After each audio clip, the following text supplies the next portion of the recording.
Bonjour tout le monde, bienvenue dans une nouvelle vidéo.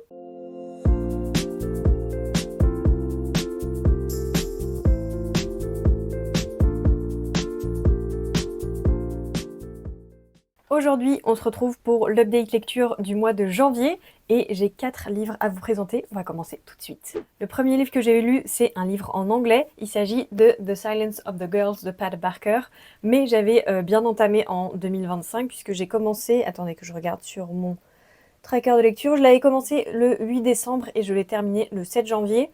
C'est une relique de ma palle, je l'ai lu en papier et en audio. C'est une relique parce que je l'avais acheté quand j'étais à Rotterdam, ça date, quand j'habitais à Bruxelles. Je l'avais retrouvé la dernière fois, ah oui, c'était le 3 septembre 2022, donc autant vous dire que ça date énormément. Je l'ai terminé en 2026. Voilà, il m'a fallu 4 ans finalement. Pour vous parler rapidement de l'histoire, ici on est pendant la guerre de Troie avec les captives, enfin en tout cas du coup les femmes qui ont été capturées, c'est les femmes de Troie, oui voilà finalement. On va particulièrement suivre Briseis qui est la captive d'Achille et on va un peu suivre tous ces méandres, comment elle vit sa vie parce que c'était une reine et elle devient esclave et esclave sexuelle notamment d'Achille.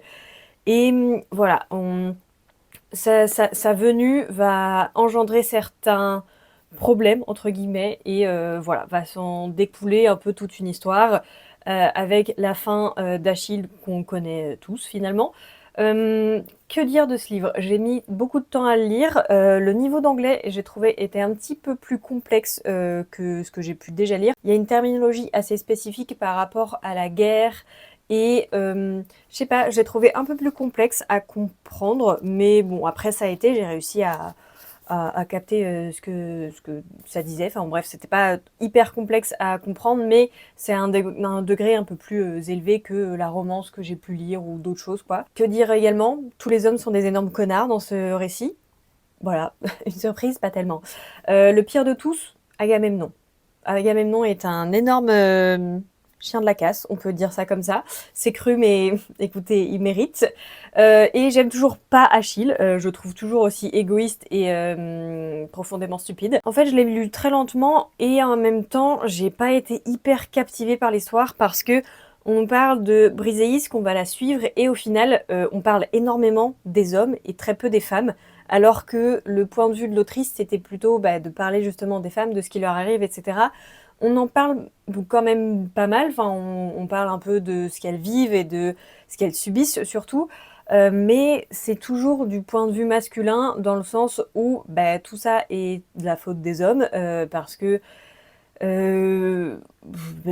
c'est la guerre, enfin bref, et du coup les femmes sont un faire-valoir dans cette période-là. J'ai trouvé que même les femmes, elles se préoccupaient beaucoup de savoir ce que pensent les hommes, et en même temps, je comprends un petit peu cet aspect-là parce que elles sont conditionnées comme ça, et d'autant plus dans ce genre de circonstances, quand elles sont captives et à la merci de ces hommes qui les ont, qui les ont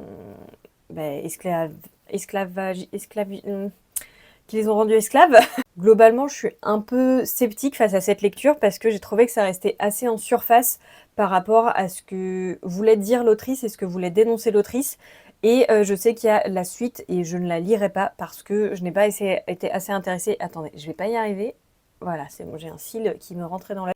voilà, j'ai pas été assez intéressée pour lire la suite, malgré le fait que je trouve que c'est globalement un bon ouvrage pour découvrir en un peu plus Briseis, mais j'ai trouvé qu'on parlait beaucoup trop d'Achille, et en fait c'est aussi qu'on a des points de vue alternés entre Briseis et Achille, et encore une fois je trouve que Patrocle est beaucoup plus intéressant qu'Achille. Je dis encore une fois parce que j'avais lu Le Chant d'Achille et j'ai été arrivée à la même conclusion, que je trouvais Achille extrêmement chiant et très égoïste. Donc voilà, je trouve qu'il l'est toujours autant. En résumé, je suis assez mitigée. J'ai quand même mis un mois à le lire, mais en même temps, j'étais plutôt contente de lire en anglais, et d'autant plus d'avoir cette petite difficulté en plus. Ça m'a un peu challengée et c'était assez chouette de ce point de vue-là. Ensuite, j'ai acheté et aussitôt lu le deuxième tome de la saga de Pascal Quivigé. C'est Le Royaume de Pierre d'Angle, et du coup le tome 2 s'appelle Les Filles de Mai. Je ne vais pas vous faire le résumé puisque ça va vous spoiler. Je l'ai lu en lecture commune avec Callan et Aurélie. Et on a toutes les trois beaucoup aimé. C'est toujours pas un coup de cœur. Comment vous en parler sans trop vous spoiler? En gros, dans le premier tome, on termine sur un peu un cliffhanger ou un truc, un détail qui est pas si tant un détail que ça, qui est très intriguant. On en parle beaucoup plus dans ce tome-ci et j'ai beaucoup aimé cette intrigue-là. On a aussi un personnage qui devient sage-femme. C'est un personnage masculin et il a une forme de discrimination parce qu'un homme ça fait pas ça, etc. Et j'ai trouvé ce personnage très, très intéressant. Je l'aime beaucoup, donc vraiment je l'aime énormément. Je trouve qu'il apporte vraiment beaucoup au récit.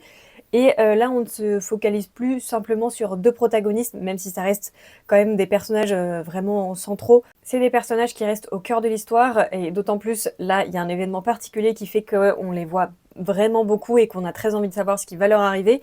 Mais ça se focalise aussi sur d'autres personnages avec d'autres points de vue différents, qui élargit aussi un peu le monde et ce qui va se passer pour la suite.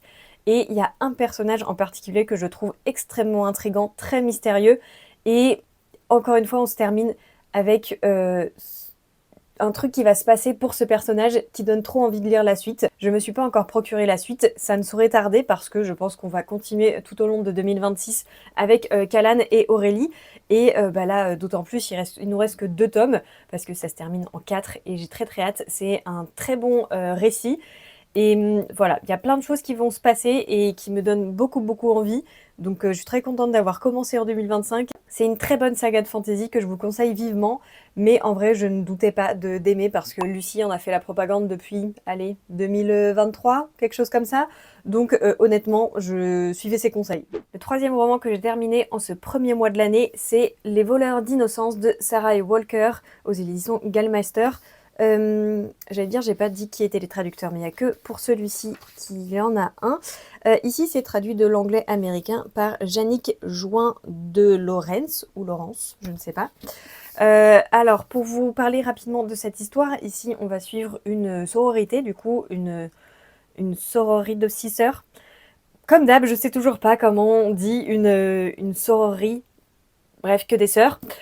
Du coup, ça se passe dans les années 1950. Elles ont toutes les 6 un nom de fleur.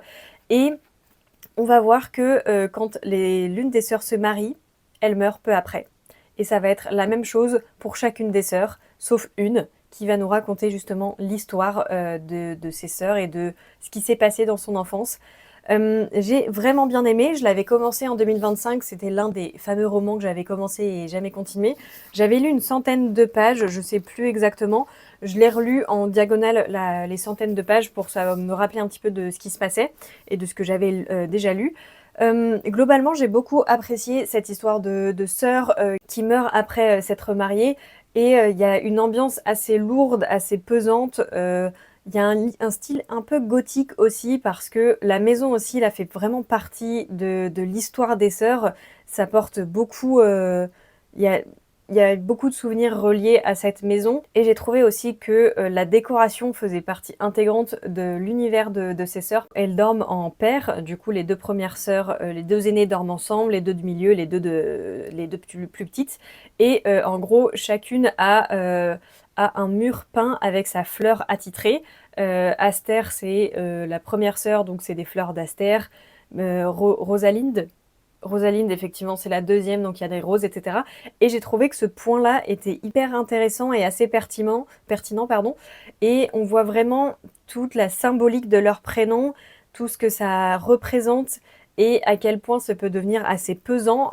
J'ai beaucoup aimé. J'ai trouvé aussi le personnage de leur maman assez très très très tourmentée, vraiment. Et on la croit pas assez, on la trouve, enfin, elle est considérée comme folle, mais elle a tellement de choses à dire. J'ai trouvé si vulnérable et en même temps, si c'est tellement triste ce qui lui arrive, ça m'a beaucoup touchée. Après, c'est pas un roman que j'ai adoré parce que j'ai trouvé que les 100 dernières pages à peu près, c'était assez lent, assez contemplatif, alors que alors que moi plutôt, je voulais savoir ce qui s'y passait. Et j'ai trouvé que ce côté-là était un petit peu trop lent et on pataugeait un petit peu, donc c'était un peu plus complexe enfin, complexe non, mais c'était un peu plus fatigant à lire parce que moi je voulais savoir ce qui se passait à la fin et là on était plus dans les élucubrations de la narratrice que je trouvais pas forcément bah, pas nécessaire en fait. Je comprends l'idée, mais j'ai pas trouvé ça très, très pertinent par rapport à l'histoire. Après, j'aime beaucoup l'histoire de manière générale.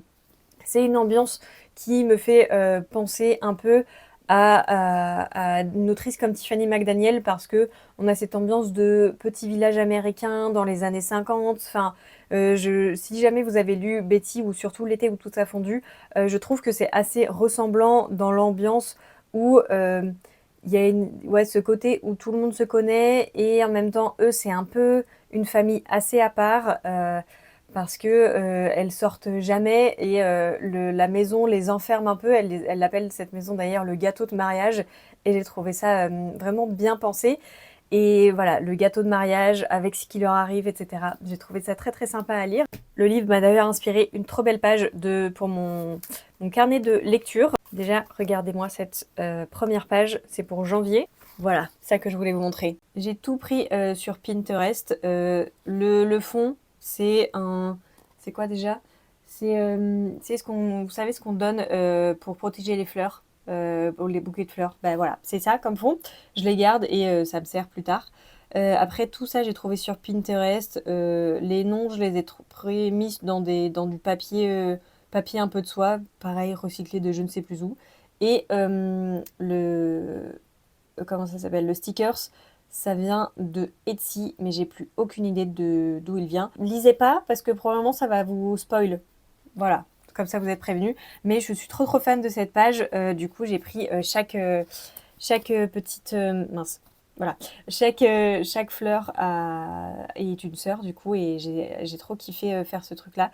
Donc là c'est ah oui et là du coup j'ai mis leur gâteau de mariage, une photo qui me faisait penser à ce que j'avais dans ma tête. Et pareil, l'oiseau. Ah, attendez, voilà. Moi, je suis en miroir, du coup, c'est un peu compliqué. Et du coup, l'oiseau, il symbolise quelque chose. Je sais pas exactement le même oiseau, mais c'est le seul truc que j'avais en stock. Je n'allais pas réimprimer quelque chose pour ça. Et vraiment, je suis trop fan de cette page. Voilà. Très très contente, ça m'a pris, je sais pas, genre 1 heure, 2 heures à faire et j'étais trop contente de faire ça. Le dernier livre dont je vais vous parler, c'est un abandon. J'en ai déjà parlé un petit peu dans une de mes dernières vidéos. Peut-être la dernière, non pas la tier list, c'était celle d'avant. J'ai abandonné Cher Connard de Virginie Despentes. J'ai lu, attendez que je regarde mon fichier, j'ai lu 194 pages. Et ici on est sur un roman épistolaire où on va suivre Rebecca, qui est une actrice dans sa cinquantaine à peu près, qui va se faire insulter par un mec hyper random sur internet en disant que je sais plus, elle était moche ou que c'était une PUTE. Je sais pas si j'ai le droit de le dire sur YouTube, donc on va dire ça comme ça. En gros, elle se fait insulter et elle lui répond. Et en fait, il s'avère que ce mec, c'est Oscar, c'est un écrivain qui vient de se prendre un énorme MeToo dans la gueule et il va s'entamer une correspondance entre eux. Et ce que j'ai pas apprécié, c'est qu'il y a une espèce d'amitié qui va se créer alors que la meuf s'est fait insulter par ce mec-là qui est un peu une sombre merde, on va pas se mentir. Et on a un troisième point de vue, c'est le point de vue de Zoé, si je dis pas de bêtises. Oui, c'est ça, Zoé Katana, qui est la femme qui accuse Oscar d'agression ou de harcèlement sexuel, je ne sais plus. En fait, moi, j'ai pas apprécié parce que j'ai trouvé les personnages extrêmement caricaturaux. J'étais contente que le hasard ait choisi cette lecture parce que c'est une lecture qui me faisait extrêmement peur. Je n'avais jamais lu cette autrice. Je savais que c'était une autrice avec une forme d'écriture assez crue et bah c'est le cas, hein, je n'ai pas été surprise. Mais c'est vrai que ça m'a pas transportée. J'ai pas compris pourquoi il y avait cette espèce d'amitié qui se créait. Les agissements d'Oscar sont pas forcément remis en cause. Peut-être que c'est le cas dans les quelques pages qui me restent là, parce il reste ça à lire. Mais j'avoue que je me suis quand même farcie 194 pages sur un livre qui en se fait 344, c'est déjà pas mal, franchement. Et vraiment, Oscar ne se remet jamais en question. Il comprend pas que ce qu'il a fait, bah, c'est pas quelque chose à faire, tout simplement. Il fait juste que chouiner. C'est un énorme ouin-ouin. Il y a un énorme passage sur la drogue et sur ce que ça peut faire sur la vie de quelqu'un. Ça, c'est plutôt pas mal fait. On comprend un peu pourquoi c'est fait et pourquoi c'est là. Et ouais, j'ai bien aimé cet aspect-là. J'ai trouvé que c'était plutôt voilà, bien fait, comme je l'ai dit. Mais honnêtement, ça n'a pas réussi à m'accrocher plus que ça. Et d'autant plus qu'on a aussi le Covid qui vient tout remettre en cause et qui vient un peu bah, faire en sorte que les personnages réfléchissent un petit peu sur eux-mêmes. Mais Oscar, j'ai l'impression qu'il ne réfléchit pas, juste il travaille son addiction, il travaille dessus et c'est bien, mais je comprends pas qu'il ne comprenne pas bah, ce qu'il a fait à Zoé, quoi. Parce que pour lui, il est là, genre, oui, mais non, mais c'était un jeu.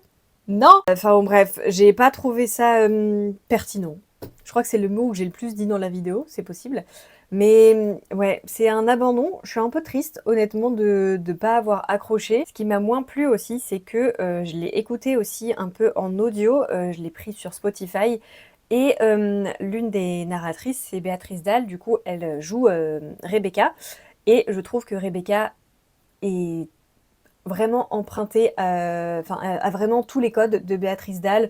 L'actrice un peu sur la cinquantaine qui était très sulfureuse, qui était extrêmement reconnue pour sa beauté, pour son franc-parler, etc.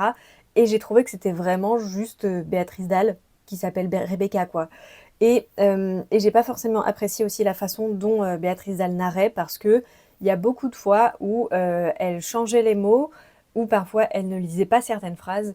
Et voilà, ça me dérange un peu quand bah, c'est censé être un livre audio et bah, c'est censé du coup lire ce qui est à l'intérieur et lire tous les mots et toutes les phrases. Et c'est le genre de choses où bah, on réécoute et il faut corriger. Voilà, c'est bien normal que les acteurs, enfin les comédiens et comédiennes qui narrent les livres, bah forcément elles se trompent, c'est normal. Mais juste il faut revoir après et corriger. C'est comme pour un livre, il y a des coquilles quand les auteurs ils écrivent, il y a des correcteurs pour corriger par la suite. Et voilà. Et qu'il y ait un truc dans le livre audio où ça fonctionne pas, enfin où il y a eu un petit couac dans un moment, c'est normal. Mais là, c'est quand même quelque chose qui se répétait et c'était un peu agaçant, d'autant plus que les deux autres narrateurs, du coup le narrateur d'Oscar et la narratrice pardon, pour Zoé, bah, j'ai pas relevé de coquilles de leur part, donc voilà, c'était pas hyper qualitatif, je trouvais, comme livre audio. Voilà, donc déception de ce mois de janvier. Et parce que ça a pris un petit peu de temps. Hein. Allez, je l'ai commencé le 7 et j'ai décidé pardon, de l'abandonner le 15. Voilà, ça fait quand même un petit moment. Et en vrai, j'ai été assez lente dans mes lectures hein, sur ce mois de janvier. Parce que comme je vous disais, j'ai mis à peu près un mois à lire The Silence of the Girls. J'ai mis un peu plus de 7 jours à lire 194 pages de Cher Connard et de décider de l'abandonner. Pierre d'Angle, je l'ai lu du 13 au 22, ce qui fait un petit temps aussi. Et je me suis rattrapée avec Les voleurs d'innocence, pardon, que j'ai lu en 3 jours. Voilà. Mais écoutez, pour ce mois de février, pour l'instant, j'ai encore rien lu. Et comme je vous avais dit, je crois, dans le 12 mois, 12 livres, ah bah oui, non, c'est dans cette vidéo-là que je parle de ça. Je dois lire, j'ai tiré au sort celui-ci, Educated, que j'ai pas encore commencé. J'aimerais terminer ma lecture en cours et le commencer après. Et voilà, encore un livre qui me fait très peur. Mais écoutez, on est voilà, sur la thématique de livres qui font flipper. Mais je serais très contente de les lire parce que je ne sais plus depuis quand il est dans ma pile à lire.